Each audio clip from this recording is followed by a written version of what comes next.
Anthony Joshua in the main event. Here's the tail of the tape for fight number 1. Florian Marku is 28 years old, very experienced, but in kickboxing. Jamie Stewart, only 2 professional fights, but he says he's got plenty of fights everywhere else. Stewart losing his balance there. I mean, this might not last long.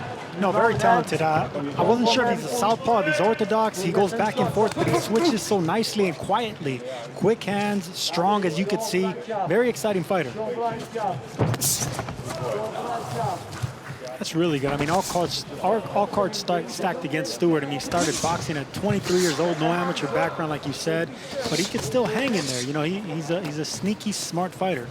Body shots there by Marku, and then he gets out nicely, turns southpaw, blocks a few body shots, so he's very defensive-minded while being obviously a very good offensive fighter. So he's very calm. Second round with Marku, again 7-0, living in London now, but born in Albania, moved to Greece at the age of 4, but wants to become the first Albanian world champion.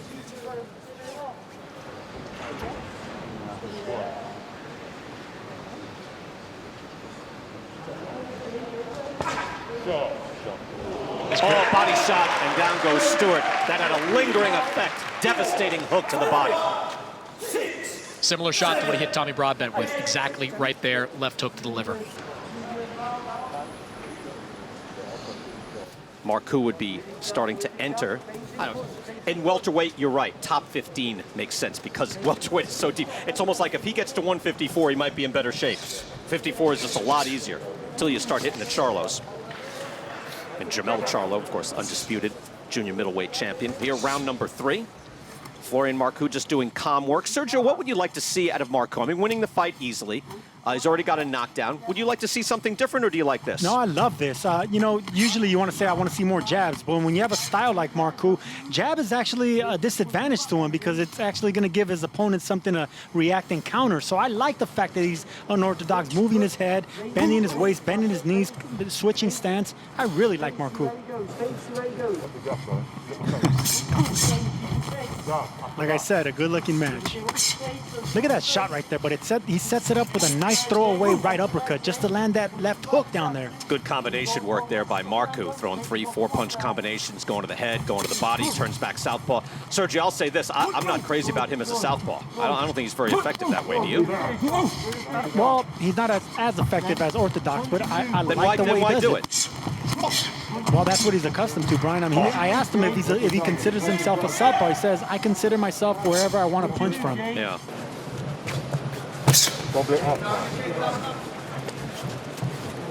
He kind of caught Marku off guard there. Instead of coming with a jab right hand, he came in with a right hand and straight left. See, Marku had better pick it up now. Now he's taking it seriously, going to the body, going hard, because Stewart is street smart. There's no question. This guy knows how to fight.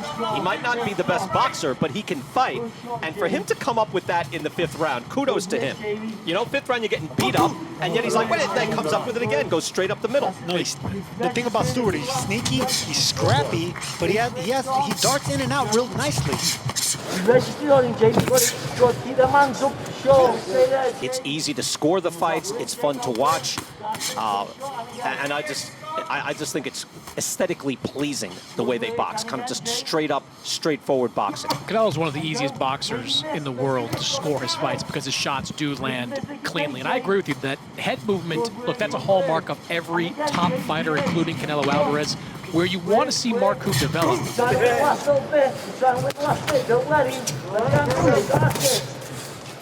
He's got some great fights ahead of him, but he's like a mini Mike Tyson from Albania, isn't he? Terrific style, love the switch hitting from his kickboxing days. We might be seeing a finish here. He's really loading on, but it's a terrific fight. It's absolutely terrific.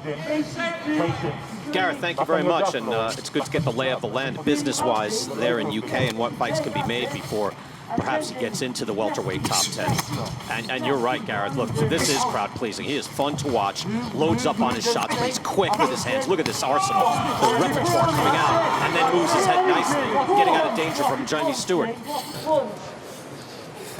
I mean, the way he crouches, the way he watches, and again, the uppercuts and the hooks.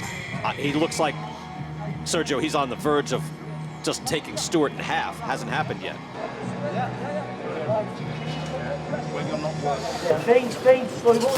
You can see Stewart, he's not going to be tricky, he's not going to be standing in front of you. He uses the ring, he moves laterally, he knows how to fight tall, and he fights behind the jab. So it's very difficult to get with cagey fighters like this and close the distance. Well, I'll give you credit. While you were speaking there, Stewart was definitely up on his toes and moving. He's not making it easy on Marku.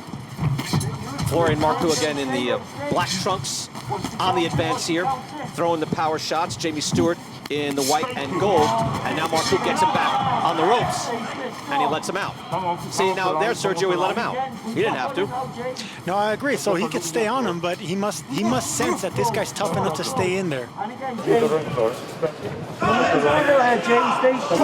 the majority of fighters, I would say, you know, they would run 5-6 miles. Anytime you start running past 7, 8, 9, even 10 miles a day, you're not using your fast twitch muscles. You're more of a plotting fighter. Look, he's doing his job. He's getting rounds. This is his 8th pro fight. But we understand it makes sense. Good body work there by Marku as he goes to work. And staying compact is not an issue for Marku. I mean, he's built that way. And this is a guy 147. He has the build of a guy more middleweight, but he's only 5'8", so he gets in under 147. He looks like Sergey Derevyanchenko a little bit. Yeah. Final half of the final round. See Florian Marku steps on the gas a bit.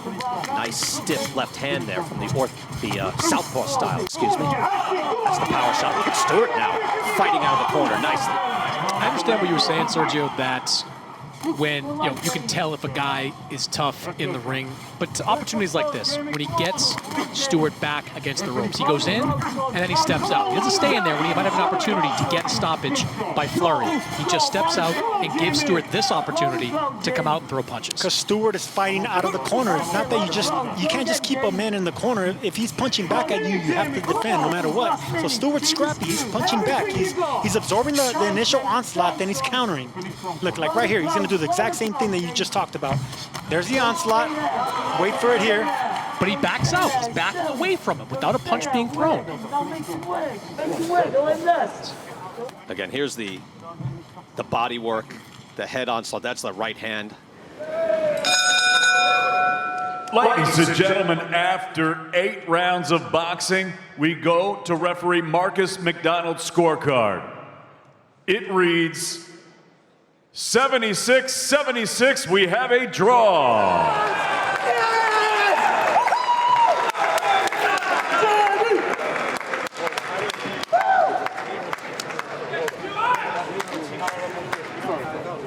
That's what you call upset spirit.